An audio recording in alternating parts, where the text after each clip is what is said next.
नमस्कार। भावनात्मक स्वास्थ्य की चर्चा आज योग स्वयंसेवकों के साथ इस बैठक का मूल उद्देश्य है।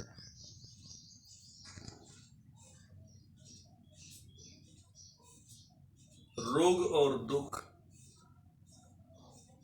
जाति, धर्म, गरीब, अमीर, ज्ञानी और मूर्ख नहीं देखते। रोग, दुख और मृत्यु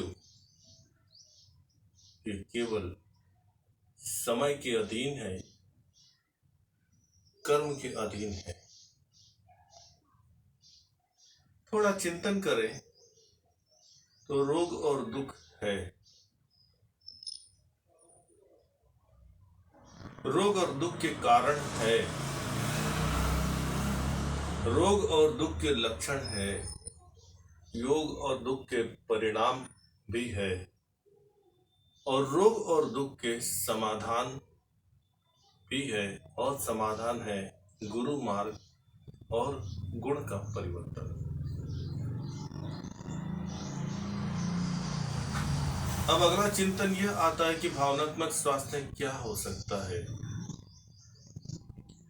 मानसिक स्थिति, विचार, भाव, संवेग पर यदि नियंत्रण बना रहे तो हम भावनात्मक स्वस्थ हैं।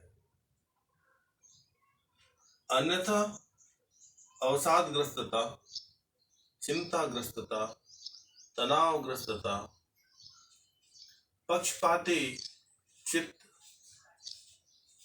ये सब भावनात्मक रोग के लक्षण हैं। और इसके कारण थकान, बेचैनी, आलसपन, अनिद्रा, दुख का अनुभव और सदैव बुझे बुझे से रहने जैसे लक्षण प्रतीत होते हैं। यदि हम थोड़ा सा चिंतन करें तो भावनात्मक रोगों से हम कैसे मुक्त हो सकते हैं। तो भावनात्मक रोगों से मुक्त होने का सबसे पहला उपाय सम्यक कर्म, सम्यक विचार, सम्यक कर्म, सम्यक लेन देन और सम्यक आचरण हम करें तो भावनात्मक रोगों से मुक्त हो सकते हैं। और यदि ऐसा लगता है कि भावनात्मक रोग है या नहीं है तो सबसे मूल बात है कि हम कैसे जांच करें कि भावनात्मक रोग है या नहीं है। तो इस जांच के लिए सबसे पहले आनुवंशिकता जैसे तथ्य आते हैं। आनुवंशिक प्रवृत्तियां जैसी रही है वैसे ही कुछ गुण आ जाते हैं। फिर संस्कार और स्वसंस्कृति का पालन न करना या उसके विरोध में खड़ा होना यह भी भावनात्मक रोग होता है।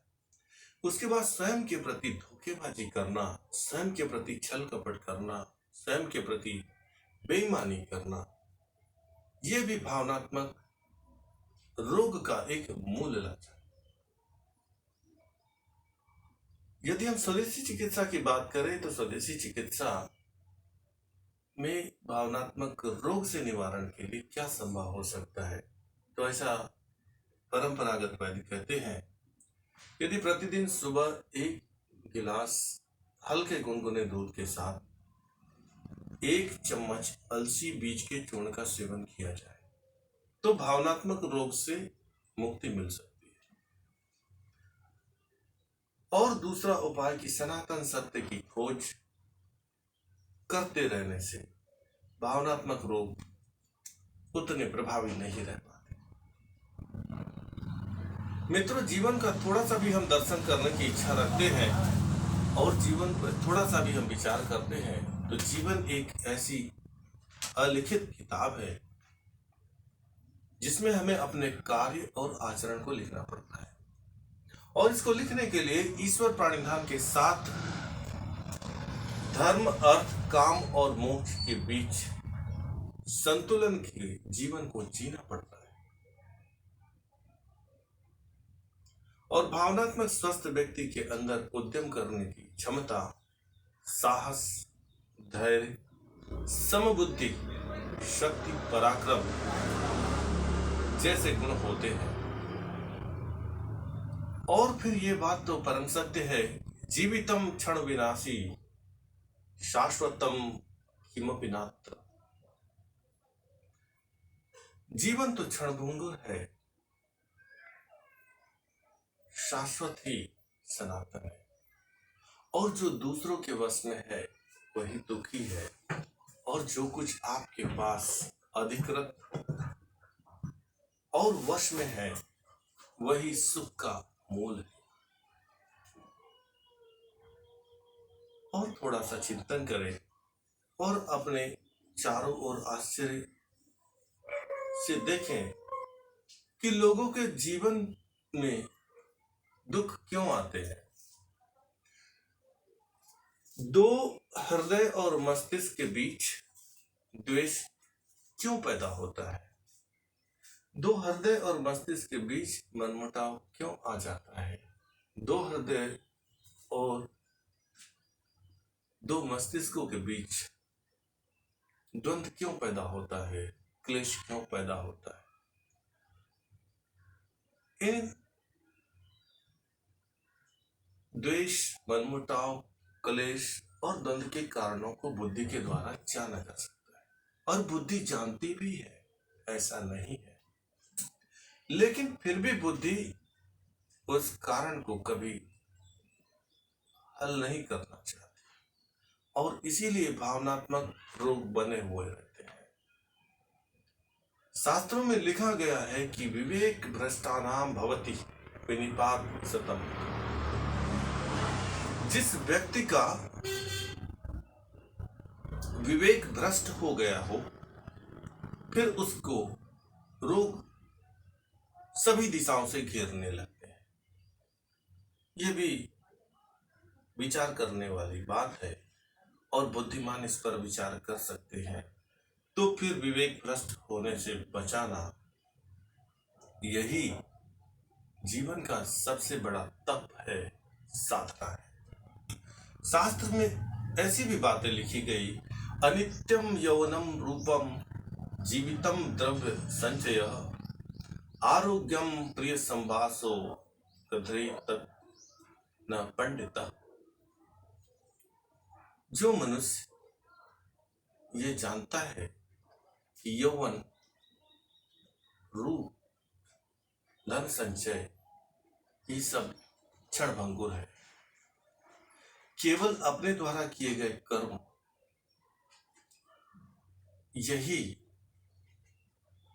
हमारे स्वास्थ्य की रक्षा कर सकते हैं, हमारे भावनात्मक शक्ति को बनाए रख सकते हैं, ऐसा बुद्धि अवश्य चिंतन कर सकती है।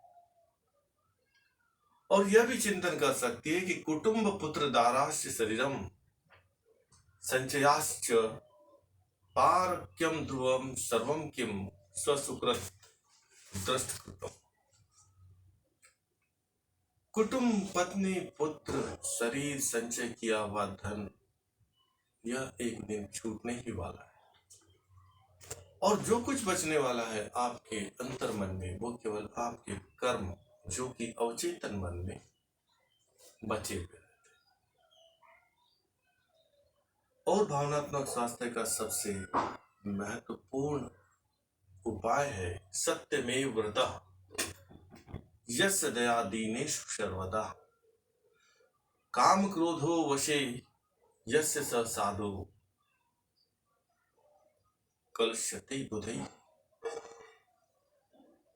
जिसने जीवन में सत्य का व्रत ले रखा है वह सदैव दीन रहेगा, काम क्रोध उसके वश में रहेंगे, और वही व्यक्ति साधु कहलाएगा, और वही भावनात्मक स्वस्थ भी रहेगा। तो ये छोटी सी चर्चा हमने भावनात्मक स्वास्थ्य से संबंधित आपके समक्ष रखी हुई है। मेरी एक परम विनती है कि मेरे द्वारा दिए गए इस चर्चा का कोई प्रामाणिक तथ्य नहीं है। मेरे विचारों पर निर्णय लेने की जल्दी मत कीजिए। इन्हें सुनिए, समझिए और यदि आपको लाभकारी लगे तो थोड़ा सा चिंतन कर लीजिए। और मेरे इस वक्तव्य में किसी के हृदय को कोई ठेस पहुंची हुई हो, उसके लिए मैं आपसे क्षमा चाहता हूँ और आज के सत्र का यही समापन करता हूँ। ईश्वर आपको सद्बुद्धि दे।